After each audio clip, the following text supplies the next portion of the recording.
The film you're about to see explains how a human being is created and which stages he goes through to come into existence. This film is about you.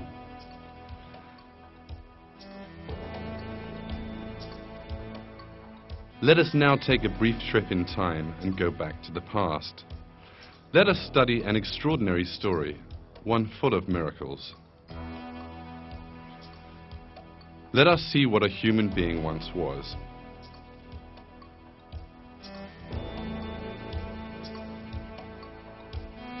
A single cell in the mother's womb.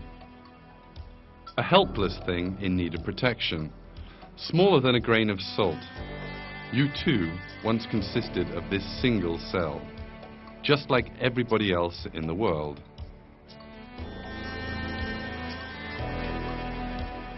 And then this cell divided, becoming 2 cells. Then they divided and became 4, then 8, and then 16 cells. The cells continued dividing. First a piece of flesh emerged, then this piece of flesh took shape. It developed arms, legs, eyes. It grew 100 billion times larger than the initial cell and 6 billion times heavier.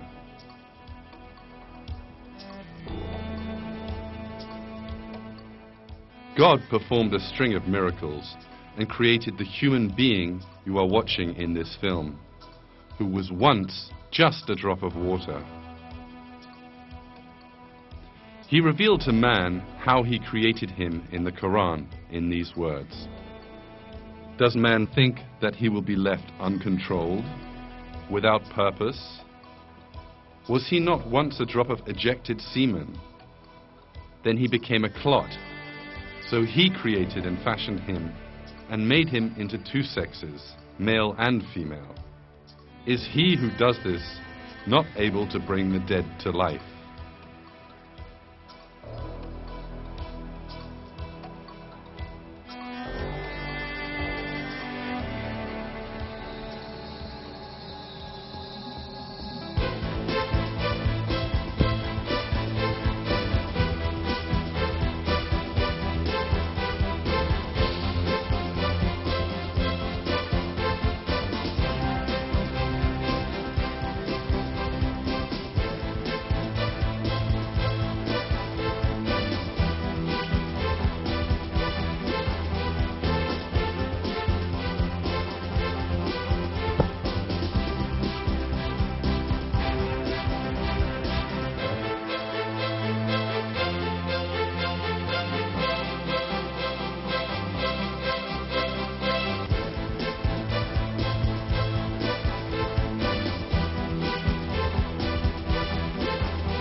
Wrapped up in our daily lives, we are most of the time unaware of the one most important miracle taking place before our very eyes.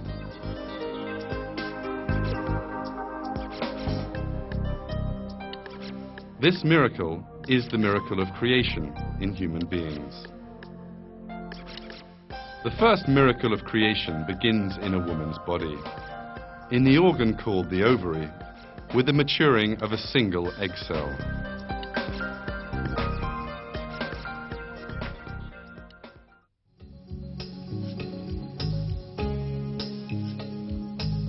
There is a long journey ahead of this maturing egg.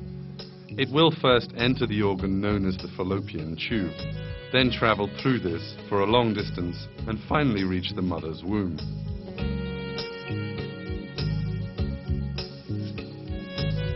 Shortly before the mature egg is released from the ovary, the fallopian tube gets ready to catch it.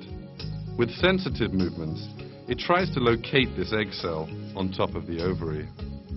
As a result of this search, the fallopian tube finds the maturing egg and pulls it into itself. And the egg's journey has begun at last.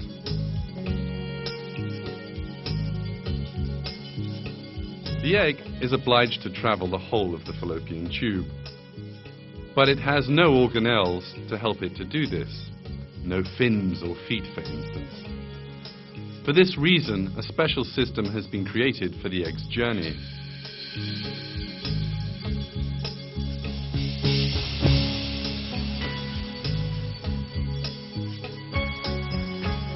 Billions of cells on the inner surface of the fallopian tube have been charged with ensuring the egg reaches the womb.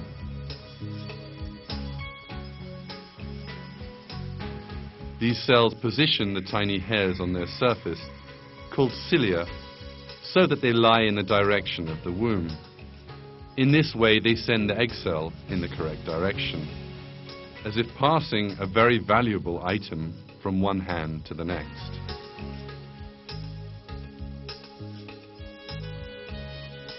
Consider this for a moment.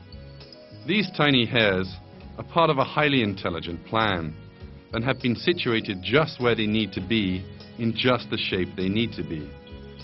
All of them together, they perform a carrying motion in a unified direction.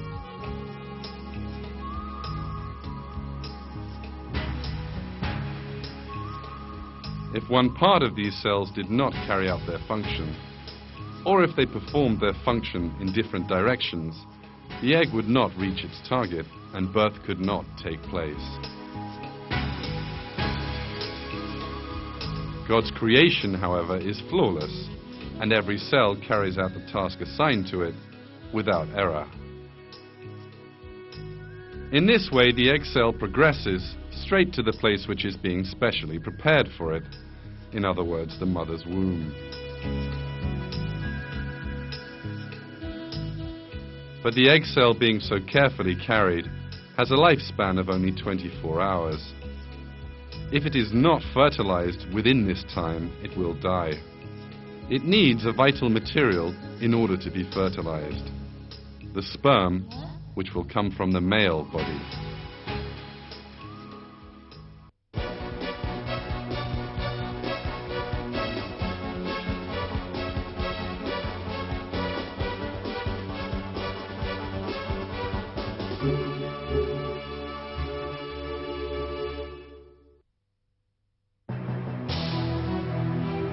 A sperm is in fact a cell, the function of which is to convey the genetic data of the male to the egg cell in the woman's body. When it is examined closely, sperm looks just like a machine specially designed to carry this load.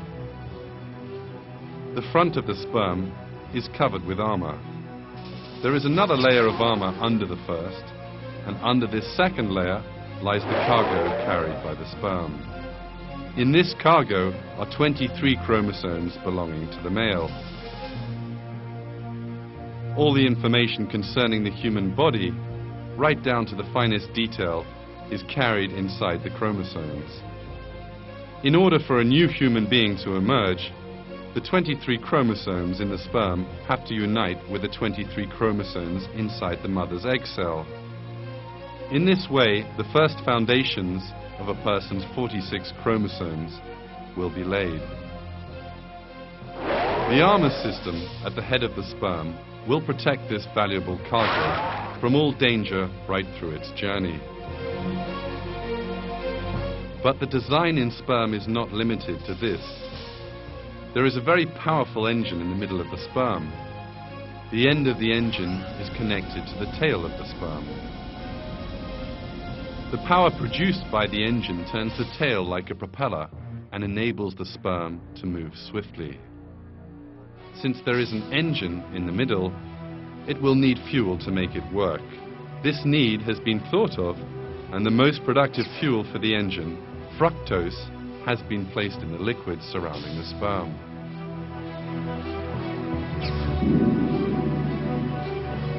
In this way, The fuel for the engine is provided throughout the length of the journey it will undertake.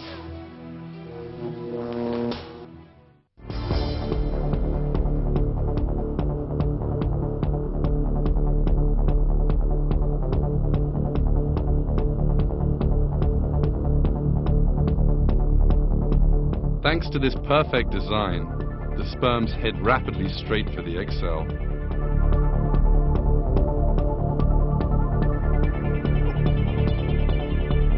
When the length of the sperm and the distance traveled are considered, it emerges that this is relatively as fast as a speedboat.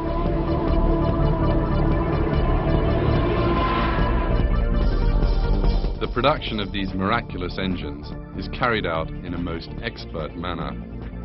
Inside each of the testicles, the sperm production centers, there are microscopic tubes of a total distance of around 500 meters long.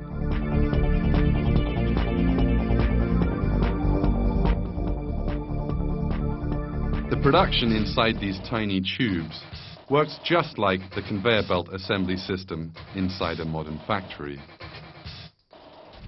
The sperm's armor, engine and tail parts are assembled onto one another in turn. What emerges as a result is a real wonder of engineering. We have to think a little in the face of this reality. How do these unconscious cells know how to prepare the sperms in the appropriate form, despite the fact that they know nothing about the mother's body? How have they learned to make the armor, engine, and tail that the sperm will need in the mother's body? With what intelligence do they assemble these components in the correct order? How do they know that the sperm will need fructose? How have they learned to build an engine that runs on fructose?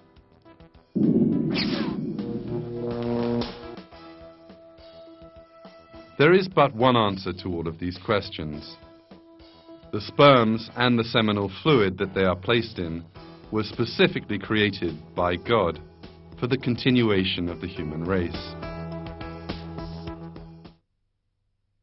Pusule gelmiş olması gerekir. Halbuki şöyle bir düşünürseniz, sperma hücreleri baba organizmasında yapılmaktadır.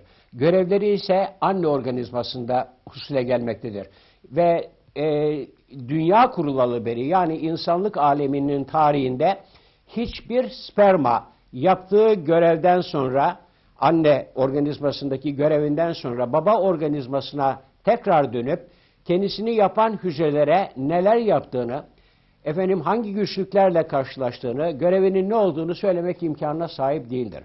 O halde nasıl oluyor da sperma hücresi organizmada mevcut binlerce çeşit hücreden çok çok ayrı bir yapıya sahiptir? Sperma hücresi nereden babadan aldığı genetik yükü ileride hayat vereceği bir organizmaya götüreceğini biliyor ki başında, önünde bir zırh taşımaktadır. Sperma hücresi ileride bir hücrenin zarını delmek gerekeceğini nereden biliyor ki zırhın arkasına yerleştirilmiş bir takım kimyasal silahları birlikte götürüyor? İşte görüyorsunuz, sperma hücresinin bütün bu yapısını, yaptığı görevleri, üstlendiği olayları tesadüfen olması, tesadüfen yapması, hatta bilerek tekrar ede yapması mümkün değildir. Burada Allah'ın, yaratıcının kendisini nasıl görevlendirdiğini ve bu görevi nasıl mükemmel şekilde ifa ettiğinin en açık belirtisidir.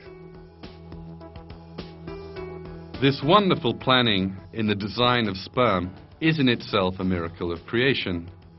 In fact, God draws special attention in the Quran to the creation of the seminal fluid in which the sperms exist.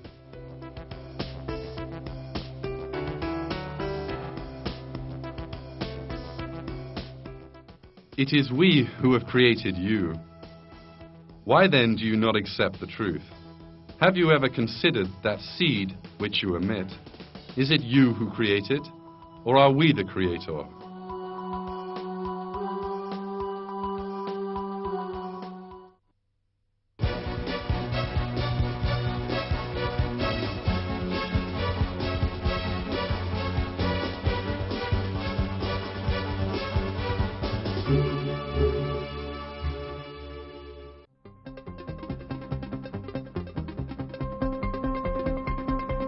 Some 250 million sperms at a time are sent to the mother's womb. This number is deliberately kept high because as soon as the sperms enter the mother's body, they find themselves facing lethal dangers. There is a dense mixture of acids in the mother's reproductive organs designed to combat bacteria. This acid mixture is also fatal to sperms.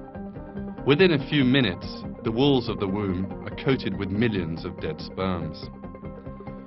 A few hours later, most of the 250 million sperms will have died.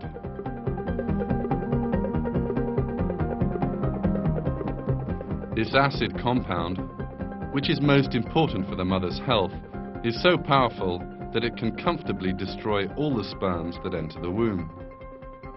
In that event, fertilization could not take place, and the human race would come to an end. But God, who created the sperms, has also created precautions against the dangers that they will face in the mother's womb. While sperm is being produced in the man's body, a basic compound is added to the fluid that contains the sperms. This compound partially eliminates the effect of the acid in the mother's womb. Thanks to this, a number of sperms pass the mother's womb and manage to reach the entrance to the fallopian tube. If you'll notice, the sperms all travel together in the same direction. But how do they find this right direction? How do they know where the egg, no larger than a speck of dust, is? The sperms find the way to the egg because another perfectly created biological system comes into action. The egg gives off a chemical signal to attract the sperms, which are about 15 centimeters away from it. The sperms head straight to the egg thanks to this signal.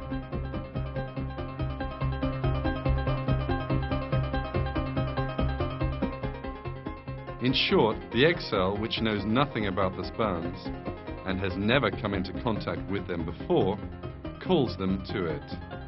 Two cells, perfect strangers to one another, engage in communication. This reality is another proof that egg and sperm are created in the most ideal form for each other.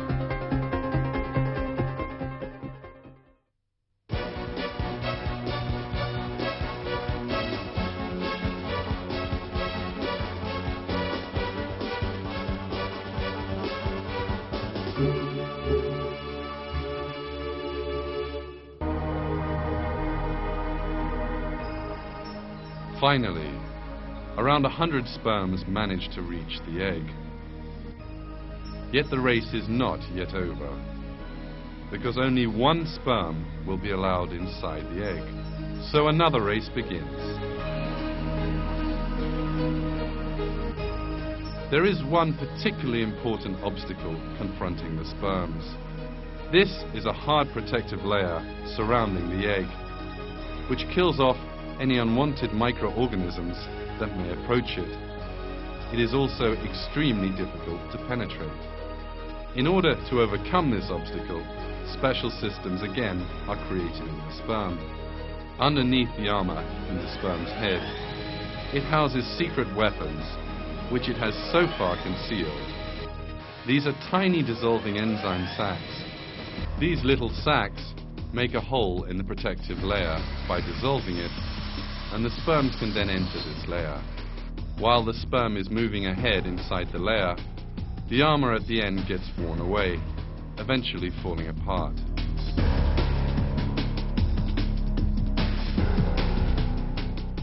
The falling apart of the armor is part of the perfectly functioning plan, because thanks to this, the second set of enzyme sacs inside the sperm can emerge. These enable the sperm to overcome the last obstacle facing it, in other words, the piercing of the eggshell.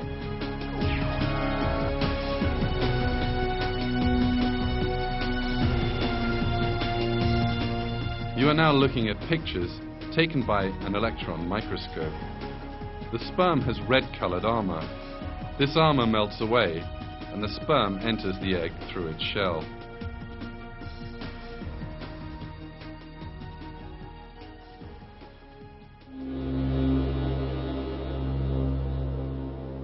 The flawless conception in the coming together of sperm and egg does not end here. As soon as the sperm reaches the eggshell, yet another miracle takes place. The sperm suddenly abandons the tail, which has brought it all this way. This is essential, because if the sperm did not do so, the tail, which is constantly in motion, would enter the egg cell and destroy it.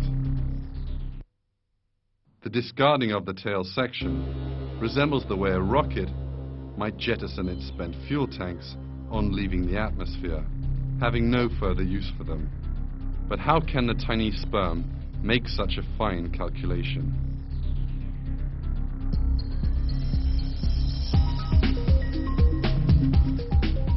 In order for the sperm to be able to make this calculation, it has to know that it has come to the end of its journey and therefore has no further need for its tail. But a sperm is an unconscious biological machine which has no intelligence and is not able to perceive its surroundings. God, who creates sperm, created it together with a system that enables the tail to fall off at just the right moment. The sperm, abandoning its tail, pierces the egg and deposits the load, in other words, the chromosomes, through the hole it opens up. The process of the carrying of the genetic data in this way comes to an end. As a result of the harmonious functioning of hundreds of different and independent systems, genetic data regarding the man's body reaches the egg cell.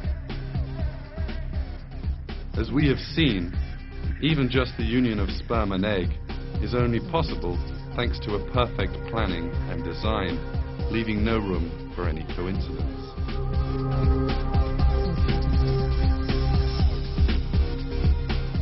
Even if people are not aware of it, the intelligence and planning seen in every part of these events are clear proofs that human beings are created by God.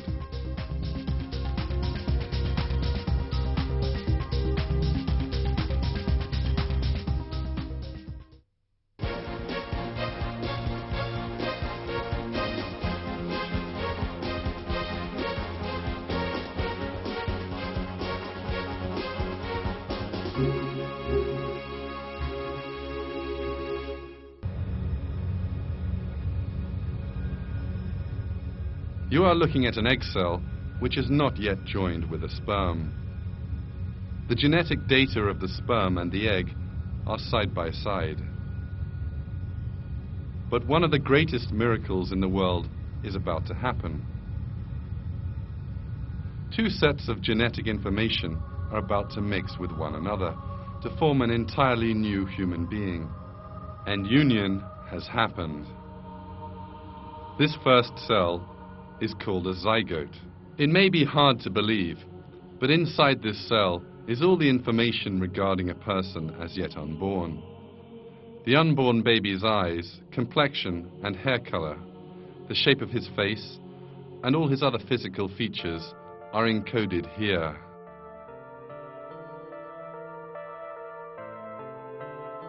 And it's not just his appearance, but also his skeleton, internal organs, skin, veins, and even the shape and number of the blood cells circulating in those veins, and all the other details of his body that are determined here. Everything is determined and written in this cell. From a person's features at age 7 to his features at age 70.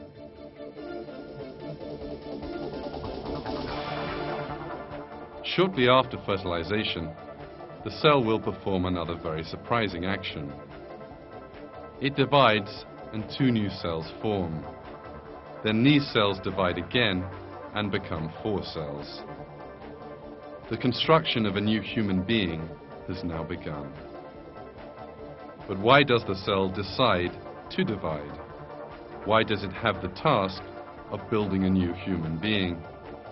Who gave the cell the knowledge to build a new person?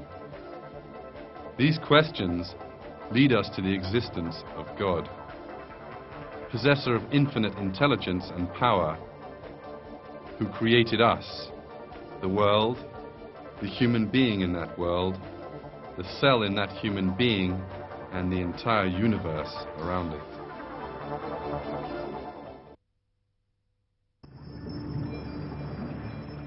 At this moment, you're seeing the journey inside the fallopian tube of the constantly dividing and multiplying cell. This collection of cells is known as a morula.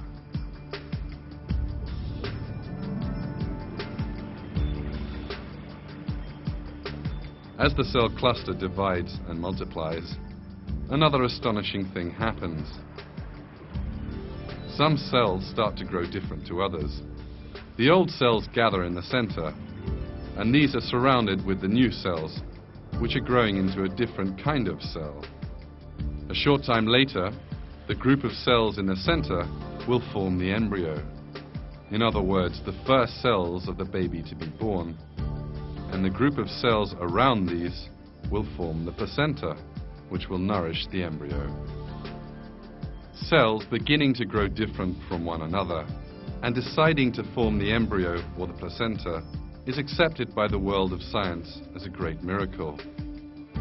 There is a secret order which makes these cells do this.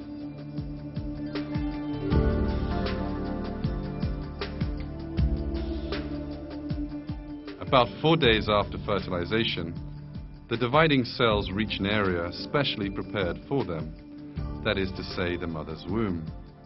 In order not to be expelled from the body, they have to cling on to the womb. However, the newly forming embryo is a round cluster of similar cells. It has no special hook or extension to enable it to cling on anywhere. So how does it stick to the wall of the womb?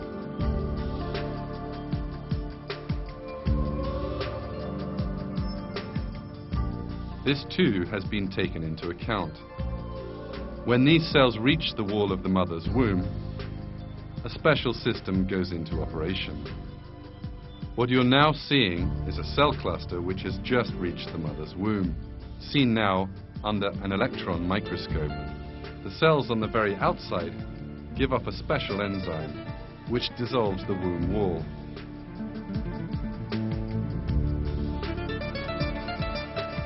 In this way, the cells cling tightly to the womb and avoid being expelled from the body.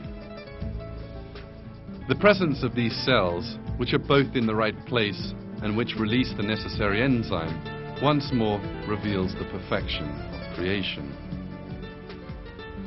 Thanks to this flawless creation, the cell cluster is buried in the wall of the womb.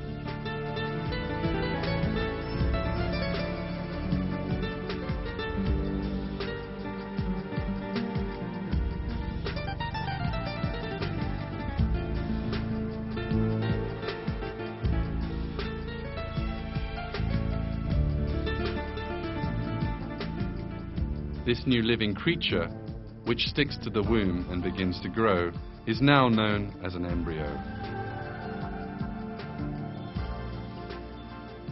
This truth, discovered by modern science, revealed an important miracle of the Quran. In the Quran, God uses the term alaq to refer to the first phase in the mother's womb. Read in the name of your Lord, who created. He created man from alaq. Read, and your Lord is most honorable. Alaq, in Arabic, means a thing which holds on to somewhere. The word is even used in describing certain parasites which stick to the skin and suck blood.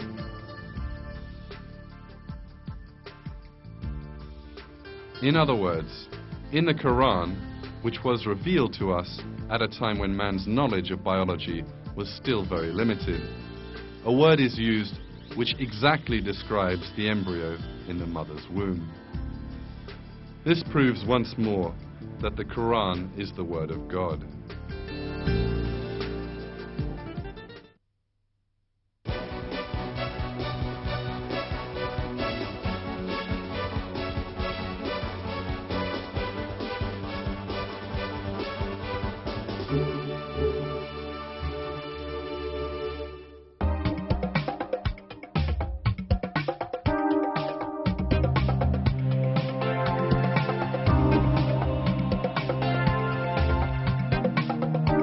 countless number of single-celled creatures live in our world, which is a planet full of life. All of these single-celled creatures multiply by dividing and form exact copies of themselves as they do so. The embryo developing in the mother's womb also begins life as a single-celled creature, and the cell multiplies by copying itself. In this situation, unless there were a design, the cells of the unborn baby would all turn out to be the same, and what eventually would emerge would not be a human being, but a shapeless mass of organic matter. But nothing like that happens, because the cells are not unsupervised. A few weeks after the sperm and egg have come together, the cells start to differentiate, obeying a secret command which is apparently given to them. We are now witnessing this change, which is described as a miracle by all scientists. The unconscious cells have set about building the internal organs, skeleton and brain.